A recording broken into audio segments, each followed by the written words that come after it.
Здравейте! Даване на национално външно оценяване в 10-ти клас през 2025, 2024 и 2023 година. Ще започнем с задачи от типа стойността на израза е. И задачката казва следното. Шеста задача. Стойността на израза косинус от 45 градуса по синус от 45 градуса плюс тангенс от 60 градуса по котангенс от 60 градуса. Какво правим в този тип задачи? Ами нека се върнем на формулите, които имаме. На третата страница от формулите, които ще получите по време на НВО в 10-ти клас, ще видите следната табличка. Табличка с тригонометричните функции.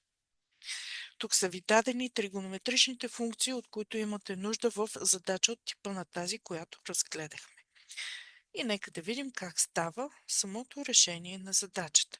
Стойността на израза косинус от 45 градуса. Поглеждаме в табличката. Косинус от 45 градуса е ето тук и е равно на корен от 2 върху 2.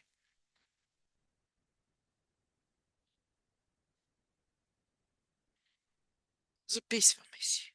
Стойността на косинус от 45 градуса. Корен от 2 върху 2. По синус от 45 градуса. Връщаме се отново в табличката. Синус от 45 градуса отново е корен от 2 върху 2.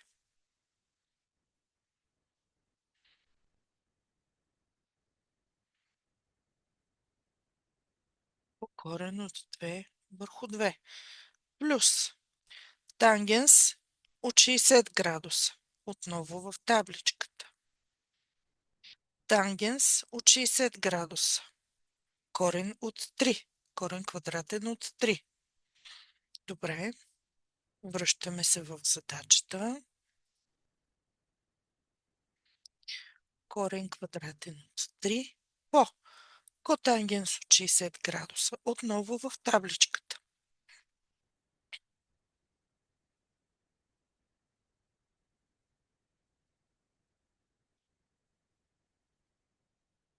Котангенс от 60 градуса е корен от 3 върху 3.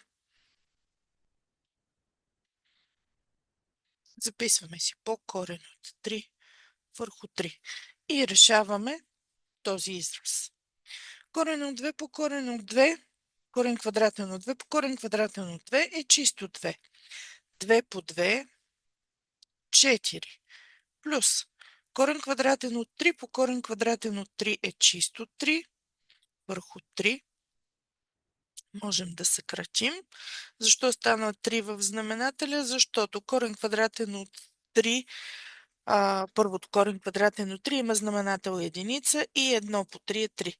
Да, съкръщаваме и получаваме 2 четвърти плюс единица. 2 четвърти можем да съкратим и ще получим 1 втора и получаваме 1 и 1 втора. 1,1 втора или както в случая е дадено 1 и 1 втора е равно на 1 по 2 плюс 1, за да го превърнем в неправилна дроб върху 2, което е 3 втори или верният отговор е отговор Б. Следващата задача от същия вид. Стойността на израза в числител синус от 30 градуса плюс косинус от 60 градуса в знаменател косинус квадрат от 90 градуса минус единица. Да, търсим стойността на този израз. И отново обръщаме се към табличката, която имаме в трета страница от формулите. Синус от 30 градуса е 1 втора.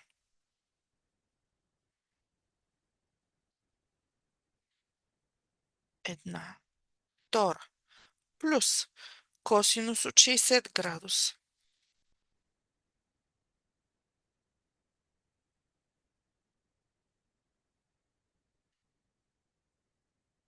Косинус от 60 градуса. Отново 1 втора.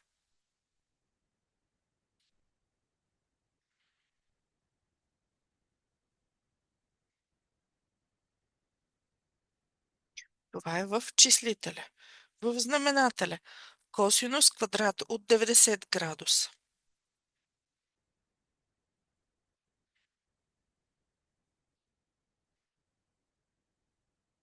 Косинус от 90 градуса е 0. Тоест в знаменателя ще имаме 0 минус 1. И така, 1 втора плюс 1 втора прави 2 втори, което е единица в числителя и в знаменателя имаме минус единица, което означава, че верният ни отговор е минус 1. Или в случая това отново е подточка Б. Следващия вид задачи, които ще разгледаме, е функция и по-точно дадени са ни графики на функции. В случая това е линейна функция. Виждаме от графиката, която е начертана и я имаме още в условието. И така, задачата е графиката на коя от линейните функции е представена на чертежа. Точка от графиката на функцията. Давам пример. Такава точка е ето тази точка, в която графиката на функцията минава през ъгълчето на квадратчетата на координатната система. Друга такава точка е ето тази, в която ние съвсем точно можем да определим какви са Хикс и Y координатите за конкретната точка. Ако това е точка А, това е точка Б, ето тук имаме още една такава точка, при която Хикс и Y могат да бъдат много точно определени. Точка С.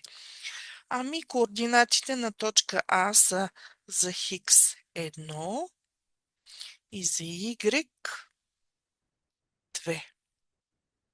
Координатите на точка Б за Хикс 2 и за Y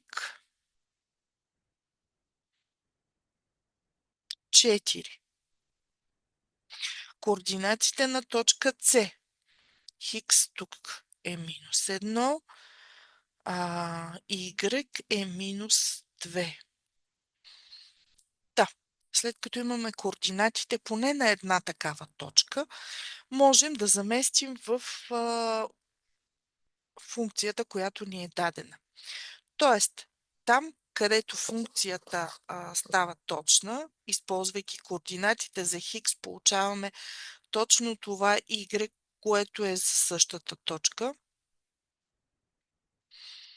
Сега, как подхождаме в тази задача? Ами, заместваме си в А подточка Y е равно на 1 втора от Хикс. Заместваме Хикс с неговото равно. Y ще трябва да е равно на 1 втора по, ако гледаме точка А по 1, или Y е равно на 1 втора. Поглеждаме в случай и виждаме, че Y не е равно на 1 втора. Y е равно на 2. Значи тази графика не е графика на функцията Y равно на 1 втора от Хикс. Поглеждаме си B подточка. Y, това беше за подточка А. Това е за подточка Б. Y е равно на 2 по Хикс. В нашия случай Хикс е единица. Y равно ли е на 2? В случая Y е равно на 2. Тоест, най-вероятно това е нашият отговор. Но нека проверим под точка В. Y равно на 4 пъти Хикс. y ще е равно на 4 по 1 или y равно на 4. Y равно ли е на 4 в случая? Отговорът е не. Значи графиката на дадената функция не е графиката на тази функция. И в Г подточка y е равно на 1/4 хикс. Или y трябва да е равно на 1/4 по 1, което означава, че y е равно на 1/4. 1/4 ли е стойността на y в нашия случай? Отговорът е не. Тоест, y равно на 1/4 от хикс не е функцията, чиято графика е дадена в примера, който разглеждаме. Тоест, остана само подточка Б. Нека да направим една проверка. В подточка Б y е равно на 2 пъти хикс. Разглеждаме подточка Б от нашата графика. Y трябва да е равно на 2 по... За хикс имаме 2, т.е. y е равно на 4. 4 ли е стойността на y? Да. Значи точка Б от графиката е точка от функцията, която е дадена в подточка Б в функцията, която е y равно на 2 пъти хикс. Същата проверка можем спокойно да направим и за точка С. Нека да я направим. Y е равно на 2 пъти хикс. В случая координатите на точка С са минус 1 и минус 2. Добре, y ще е равно на 2 по минус 1 или y е равно на минус 2. Y за хикс равно на минус 1, y е минус 2. Това означава, че точка С е точка от графиката на функцията y равно на 2 пъти хикс. Или доказахме по няколко начина, че отговор Б е верният отговор на тази задача. Много подобна задача на тази, която разгледахме току-що. Графиката показва движението на автомобил с постоянна скорост за определено време, където S е изминатия път в километри, а T е времето в часове. Графиката на коя от дадените функции е представена на чертежа. И имаме няколко функции в различните 4 подточки. Тук подхождаме абсолютно по същия начин. Имаме линейна графика и търсим точките, в които съвсем точно можем да определим координатите на хикс, в случая на Т, времето в часове, и координатите на Y, което в случая е пътя в километри. Нека да погледнем за Т равно на единица. Няма как точно да определим S, разстоянието S. Добре. При Т равно на 2 можем съвсем точно да определим, че S е равно на 150. Добре, започваме да заместваме тогава в функциите, които са ни дадени. В А подточка.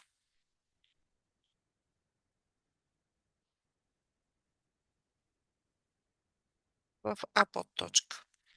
S от T е равно на минус 75 пъти T. Или S от T е равно минус 75 по 2, което е минус 150. Така, на графиката на функцията за S имаме 150. Не е 150. Тоест, А подточка не е отговор на това, което се пита в задачата. Така, Б подточка. S от T е равно на 70 пъти T. Добре. S от T е равно на 70 по, в нашия случай казахме, че t е равно на 2. И когато t е равно на 2, S трябва да е равно на 150.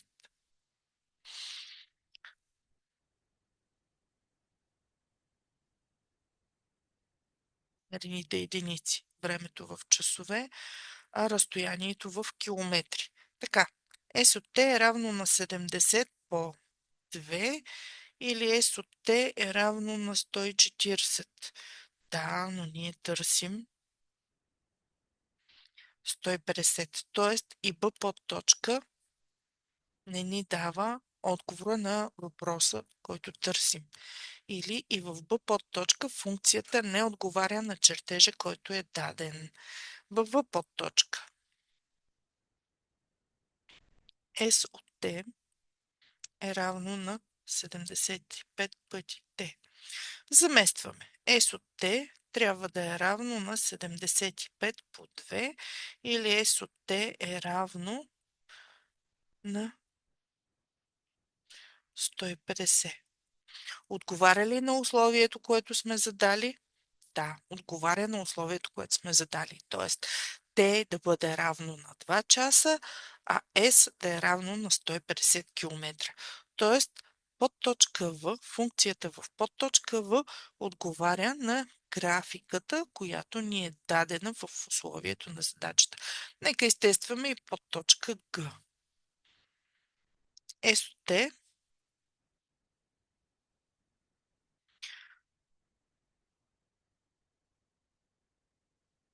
равно на 75 пъти T плюс 10. S от T ще е равно на 75 от 2 плюс 10 или S от T ще е равно на 150 плюс 10, което прави 160 км. Тоест и подточка Г не отговаря на условието, което на графиката на функцията, която ни е дадена в условието на задачата. Остава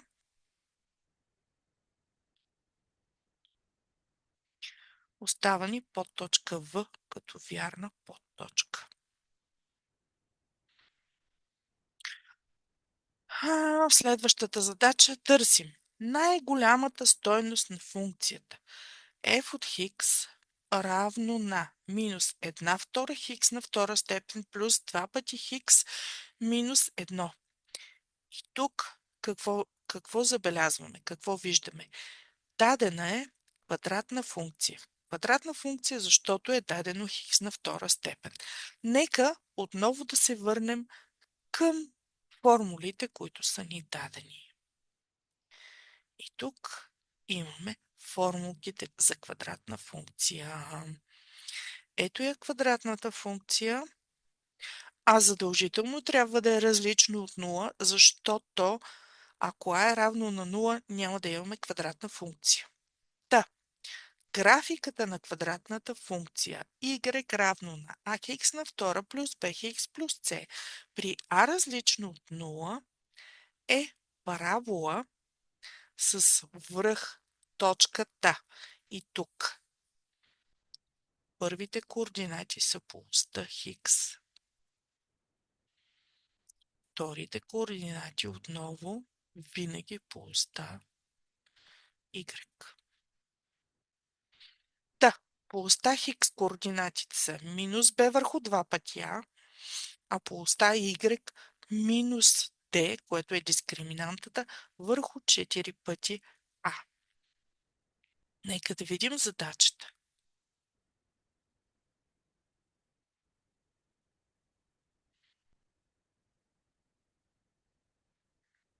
Отново, най-голямата стойност на функцията.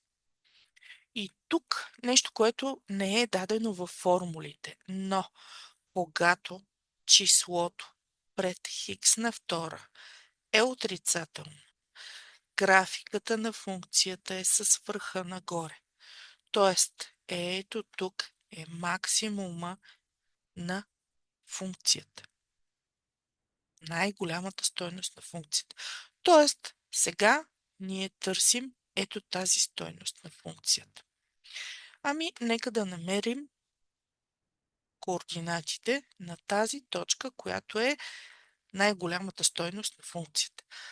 В формулките пишеше, че върха на параболата е с координати минус b върху 2 пъти a за точка хикс. Или хикс на върха ще е равно на минус b върху 2 пъти a.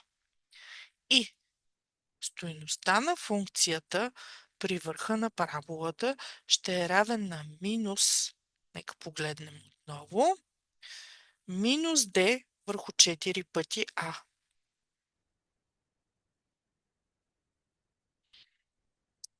Ами всъщност трябва да определим кое е a, кое е b, кое е c във функцията. И аз ще го направя точно под самата функция. А е числото пред хикс на втора. То е равно на минус 1 втора. B е числото пред хикс. Равно е на 2. И C е свободният член, който е равен на минус единица. Така, координатите при върха на параболата. За хикс минус 2, B2 върху 2 по минус 1 втора. Или хикс v е равно на минус 2 върху плюс 2 по минус 1 втора плюс по минус дава минус 2 по 1 втора дава единица, което е равно на минус 2 делено на минус 1 или хикс v е равно на 2. До тук добре, но сме намерили координатите на хикс, а на нас ни искат най-голямата стойност на функцията. Тоест, в задачата се иска стойността на f хикс или в случая това е yv, което е равно на дискриминантата. Добре, нека да сметнем дискриминантата. Дискриминантата вече я разглеждахме и тя е ето тук b на втора минус 4 пъти ac,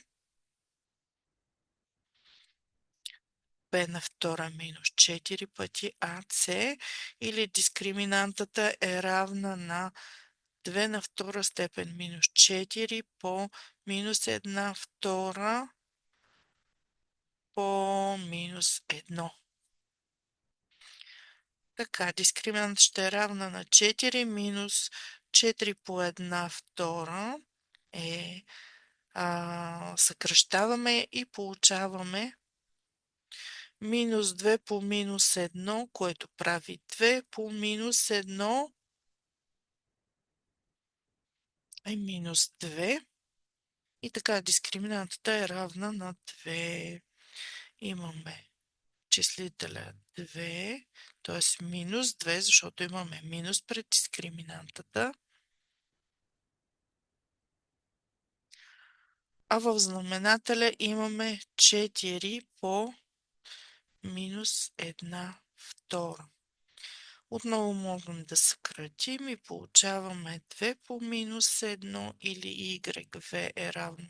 Получаваме в числител минус 2, в знаменателя 2 по минус 1. И така получаваме, че yv е равно на минус 2 върху минус 2, което означава, че yv е равно на единица и верният отговор е под точка Б.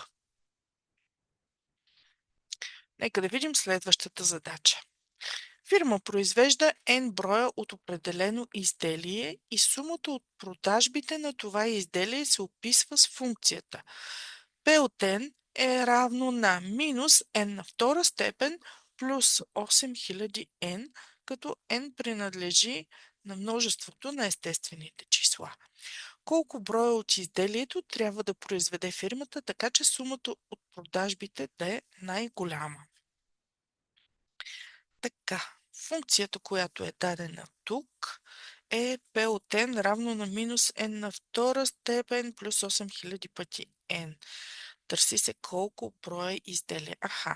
n е брой изделия. P от n сума от продажбите.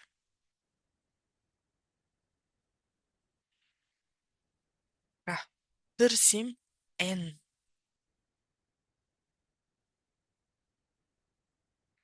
Нещо много важно. Трябваше да определим n, че е брой на изделията, P от n, че е сумата от продажбите и да видим какво точно търсим. Тук, ако погледнем внимателно, отново имаме квадратна функция. Отново а е отрицателно число. Тоест, P от n е равно на минус n на втора степен плюс 8000 по n. Или тук а е равно на минус 1, а b е равно на 8000. С нямаме в случая, така че не го записвам. Да.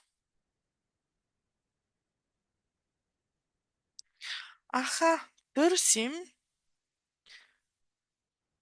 P от n трябва да е равно на максимум. Тоест, отново имаме графика на функцията, отново квадратна функция. Графика на функцията, тъй като а е отрицателно число, отново е с върха нагоре и търсим максималните продажби. Максималните продажби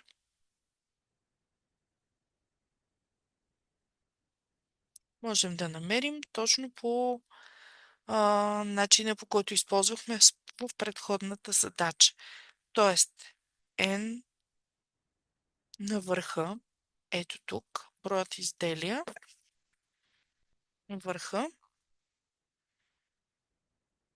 и P от n също на върха търсим. N от 2 е равно на минус b върху 2 пъти a. Или n на върха е равно на минус 8000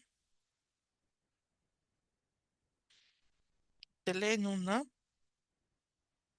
2 по минус 1, което е равно на 8000 делено на 2 със знак плюс, тъй като делим отрицателно на отрицателно число. И следващата задача. Разкачка полива с вода тревната площ в градина. Струята вода описва част от парабола с уравнение G от Хикс равно на минус 1/9 Хикс на втора плюс 2/3 Хикс, където Хикс е по-голямо от 0, както е показано на чертежа. Имаме и даден чертеж. Кое е най-голямото разстояние ОА, до което достига струята вода? Онова, което знаем от графиката на квадратната функция е, че точките, в които параболата пресича оста Хикс, са точките, които са корени на уравнението там, където функцията е равна на 0. Тоест, точка О и точка А са корените на уравнението т.е. минус 1/9 Хикс на втора плюс 2/3 Хикс равно на 0. Тоест, там където G от Хикс е равно на 0. Добре, ами нека да си решим това уравнение. Можем да изнесем пред скобичките Хикс и в скобичките ще остане минус 1 девета Хикс плюс 2 трети равно на 0. Тогава имаме произведение равно на 0. Едно произведение е равно на 0, когато всеки един от множителите е равен на 0. Или в случая x1 ще е равно на 0 и всъщност точно това е показано ето тук на графиката. И следващото уравнение ще бъде минус 1 девета хикс плюс 2 трети равно на 0 и тогава ще имаме минус 1 девета хикс равно на минус 2 трети.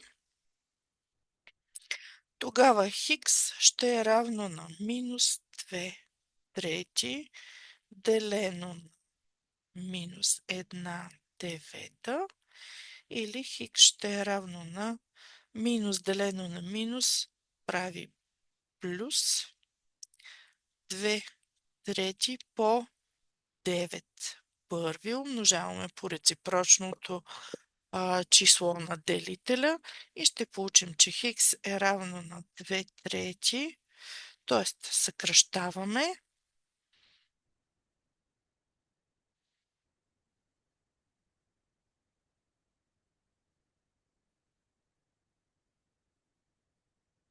и получаваме, че хикс е равно на 2 по 3, което е 6. Или в случая от отговорите, които са дадени, това е под точка Б. Тоест, разстоянието между точка О и точка А по абсцисната ос ще бъде 6, в случая са дадени метри.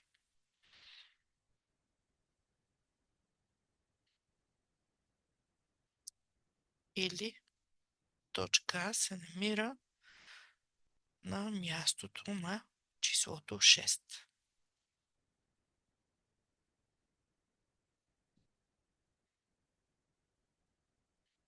Тоест, разстоянието от точка О, което е с координати 0 и 0, до точка А, която е с координати 6 и 0, разстоянието е 6 метра.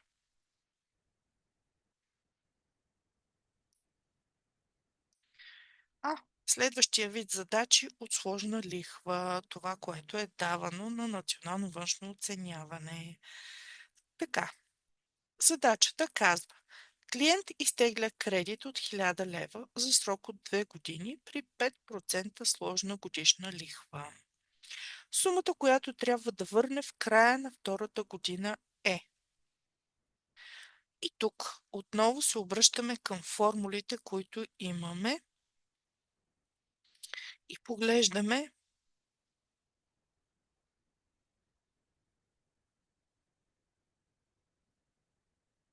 най-долу на първата страница. И тук имаме формулата за сложна лихва. Kn е равно на K по Q на степен n, което е равно на K по единица плюс P върху 100 цялото на степен n. Ами използваме си директно формулката в задачата, която е дадена. Заместваме си директно в нея.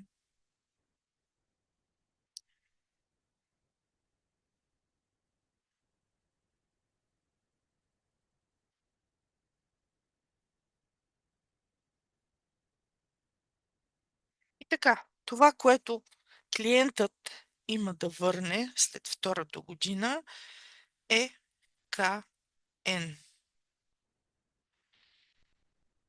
Тръгва с К нулево, което е 1000 лева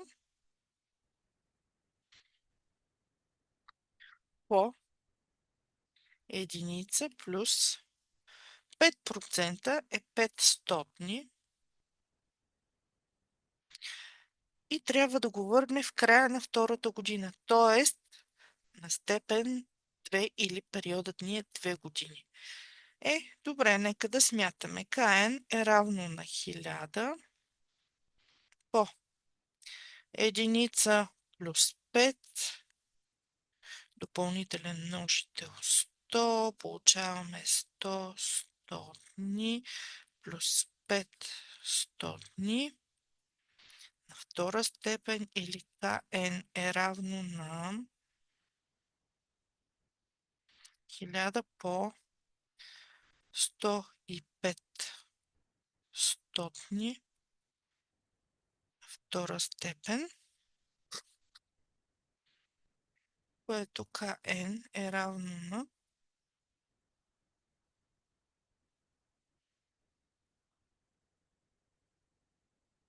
1000 по 105 на втора степен върху 100 по 100 е 10 000. И тук мога да съкратя. И ще получа, че КН е равно на 105 по 105 върху 10. Нека да сметнем колко е 105 по 105.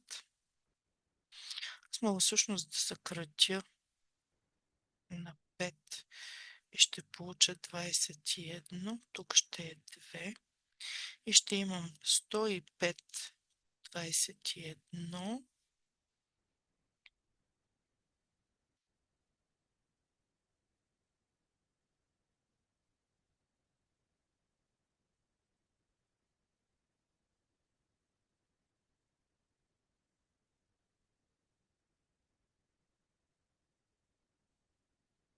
2205 получих.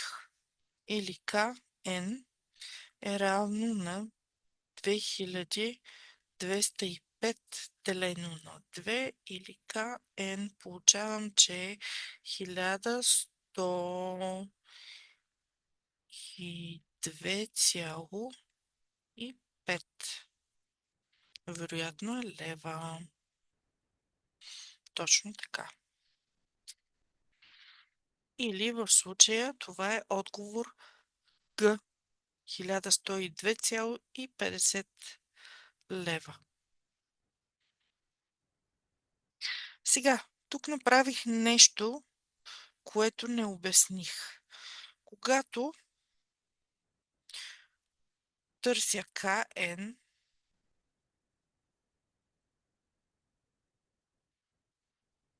имах 1000 по и 100 го повдигнах на втора степен. Записах 105 на втора степен и повдигнах знаменателя 100 на втора степен и получих 10 000.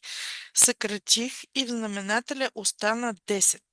Записах 105 на втора степен като 105 по 105, за да ми е по-лесно умножението или делението. Тоест, тук мога да съкратя едното 105 на 5 заедно с знаменателя и в знаменателя получих 2, но в числителя остана 21 и вече ми е по-лесно да смятам. И така, умножих 105 по 21 и вече получения резултат го разделих на 2, за да получа КН. Така, добре. Нека покажа и втори вариант или втори начин, по който мога да реша задачата. Имам КН равно на 1000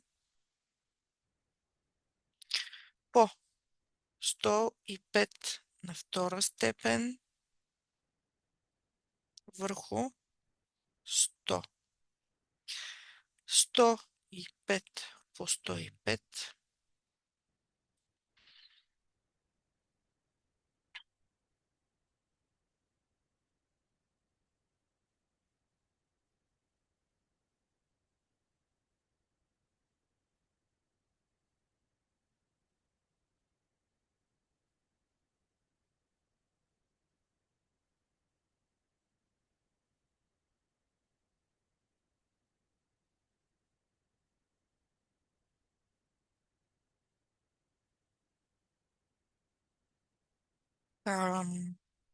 И получавам, че КН е равно на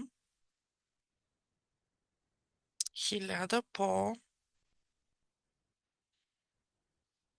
11 025 върху 10 000. Отново съкръщавам 1000 с 10 000 и получавам, че КН е равно на 1000 на 11 025 върху 10, което е равно на 1102,5 лева, което е абсолютно същият отговор. Това тук е втори начин за решаване на задачата, а това е първи начин.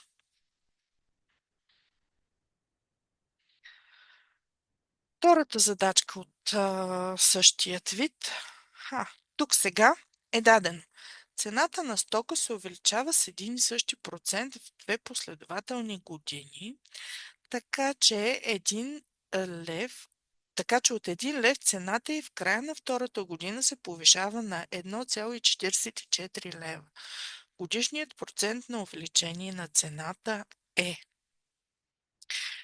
И тук изниква въпрос. Има цена на стока, която се увеличава 2 пъти последователно с един и същи процент. Защо тази задача съм е отнесла към задачите от сложна лихва? Ами всъщност сложната лихва е точно това. Имаме една главница или сума в началото на периода, която всеки следващ период се увеличава с един и същи процент. Но не се увеличава само главницата. На първия период се увеличава главницата с даден процент. На втория период се увеличава главницата и процента, който сме получили през първия период. Процента лихва, който сме получили през първия период. През третия период се олихвява главницата от първия период, лихвата от първия период и лихвата от втория период. Ако погледнем тази задача внимателно, ще видим точно това. В първия период цената на стоката е била единица, 1 лев. В края на първия период тя е била единица плюс процента увеличение от първия период. И в края на втория период имаме главницата плюс процента увеличение от първия период и процента увеличение от втория период, който включва и лихвата върху лихвата на първия период. Хайде да видим как ще решим задачата. Формулката казахме КН е равно на К по 1 плюс П върху 100 цялото на степен n. Нека го запишем на степен n. В нашия случай n е 2 години. И Kn ще е равно на K, което е 1 по 1 плюс процента P не го знаем върху 100 цялото на втора степен. Всъщност тук е дадено и, че в края на втората година повишението е 1,44 лева. Тоест, нашето КН е равно на 1,44 лева, а N е равно на 2 години. Нека да заместим. 1,44 е равно на 1 по, можем 1 по да помахнем, защото с всяко число по умножено по единица е същото число, или 1 плюс P върху 100 на втора степен. Добре, ами сега на мен ще ми е много лесно да определя кое е числото, което повдигнато на втора степен прави 1,44, защото знам, че 12 по 12 е 144 и за да определя числото, просто трябва да сложа една запетая. Тоест 1,2 на втора степен 1,44. Да, 1,2 на втора степен ще е равно на 1 плюс p върху 100 цялото на втора степен. След като това число на втора степен е равно на това число на втора степен, то очевидно, че 1,2 ще е равно на ето това число в скобите. Нека да го запиша. Значи 1,2 ще е равно на 1 плюс p върху 100. Или какво получавам? 1,2 минус 1 е равно на p върху 100. И 1,2 минус 1 е 0,2 ще е равно на p върху 100. Или 0,2 по 100 ще е равно на нашият лихвен процент P или 20 е равно на P. И в крайна сметка получаваме отговор, че лихвата P или процента, с който е качена цената на стоката и през първата, и през втората година е точно 20%. Или верният отговор, отново отговор Б. И стигаме до неравенства. Неравенства, в които ни е необходим в случая, така са дадени, че е необходим методът на интервалите. Условието е решенията на неравенството. Хикс минус 4 по хикс плюс 1 върху хикс плюс 4 по-малко или равно на 0 са. Имаме 4 възможни отговори. С какво ще започнем това неравенство? С това, с което ще започнем, е нещо много важно. Това, че не можем да делим на 0. Тоест, тъй като дробната черта е знак за деление, ето това число в знаменателя задължително трябва да е различно от 0. Тоест, записваме го. Допустими стойности на неравенството. Хикс плюс 4 задължително трябва да е различно от 0. Или хикс задължително трябва да е различно от минус 4. И чак след това продължаваме с онези числа, определяме онези числа, при които се анулира неравенството. Или в случая при хикс плюс 4, числото, при което ще се анулира неравенството, е 4. При хикс плюс 1, числото, при което ще се анулира неравенството, е минус 1. И при хикс плюс 4, числото, при което ще се анулира неравенството, е минус 4. Нанасяме си тези три числа на числовата ос. Имаме минус 4, минус 1 и 4. И нещо много важно. Там, където имаме хикс минус 4. Ето по този начин с едно празно кръгче. За да знаем, че там не може да имаме равенство. Че там хикс винаги ще бъде различен от това число. И начертаваме си интервалите.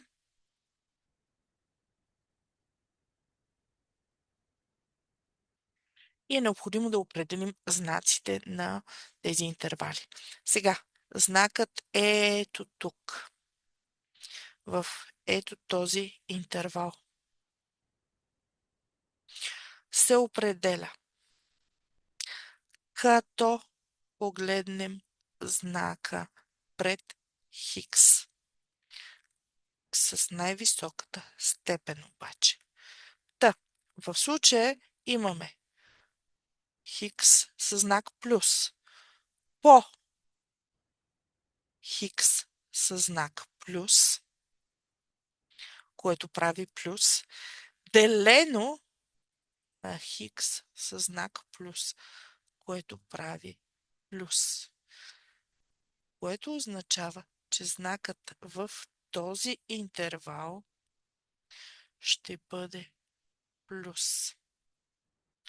Следва знак минус, плюс и минус, защото абсолютно всички множители са на първа степен. Ето тук всички множители са на първа степен. И делителя, целия, също е на първа степен. Ако имахме на втора степен, знакът щеше да се запази. И тук си мисля, че ако някой от вас нещо не разбере, е хубаво да зададе въпроси и ще го разгледаме това специално, ако е необходимо отново. Тоест, всички въпроси, които възникнат, можете да ги зададете, по която и да било от задачите. Та, връщаме се на задачата. Знакът на неравенството е по-малко или равно. Щом е по-малко или равно, това, което ще вземем като решение на неравенството, са онези интервали, които са със знак минус. Или в случая решението на неравенството ще бъде хикс принадлежи на интервала. Тук имаме минус безкрайност, т.е. отворен интервал.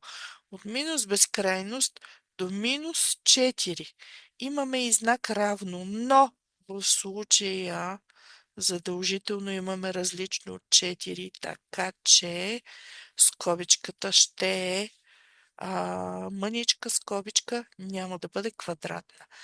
Обединено с интервала от минус 1 до 4, но тук вече имаме по-малко или равно, т.е. скобичката е квадратна.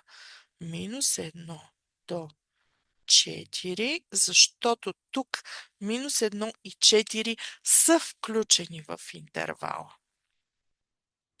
И нека да погледнем имаме ли такъв отговор в решенията.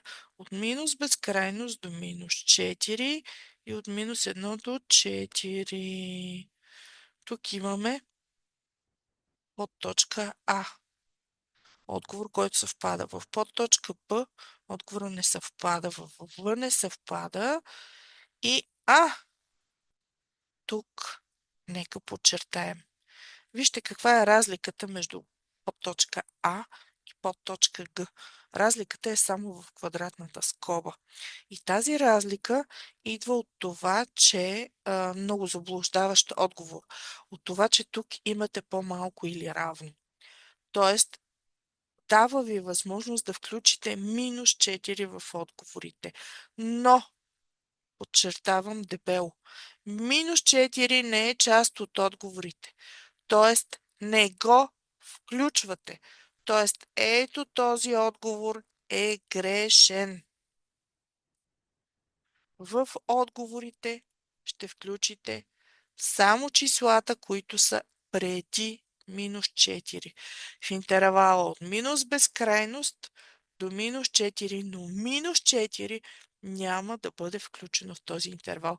Тоест, верният отговор е отговор А. И нека да погледнем и следващата подобна задачка на тази. Множеството от решения на неравенството хикс минус 6 върху хикс минус 3 по-малко или равно на 0 е. И отново започваме първо с знаменателя, който задължително допустимите стойности или знаменателя, който задължително трябва да е различен от 0. Или хикс задължително трябва да е различно от 3. И чак тогава стигаме до числата, които анулират неравенството. В случая това са 6 и 3 и правим числовата ос 3, но отново кръгче, празно кръгче, което да ни подскаже, че 3 не може да бъде включено в отговорите на неравенството, което да ни подскаже, че хикс задължително трябва да е различно от 3 и 6. Чертаем си интервалите и отново в ето този интервал знакът се определя последният начин. Знакът на числото, което е пред старшия коефициент. Или това е знакът пред хикс с най-висока степен. Или ако имаме множители, умножаваме хикс по хикс по хикс с знаците им. Или в случая имам хикс със знак плюс, делено на хикс със знак плюс, което означава, че плюс делено на плюс и знакът в моя интервал, ето тук най-десния интервал ще бъде плюс. Тъй като нямаме множители на втора степен, следващия знак е минус и отново следва плюс. Тоест, ще вземем онази част от интервала, тъй като имаме по-малко или равно, ще е онази част от интервала, която е със знак минус. Или хикс ще принадлежи на интервала от 3, но отворен интервал от тази страна. От лявата страна интервалът ще е отворен, защото хикс не може да бъде равно на 3. Тук голямо удивително. Та, малка скобичка от 3 до 6. И тъй като имаме по-малко или равно, от тази страна интервалът ще бъде затворен. И какво имаме в отговорите дадено?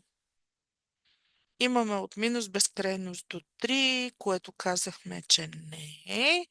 Минус безкрайност до минус 6, отново не е. Имаме в подточка затворен интервал от 3 до 6.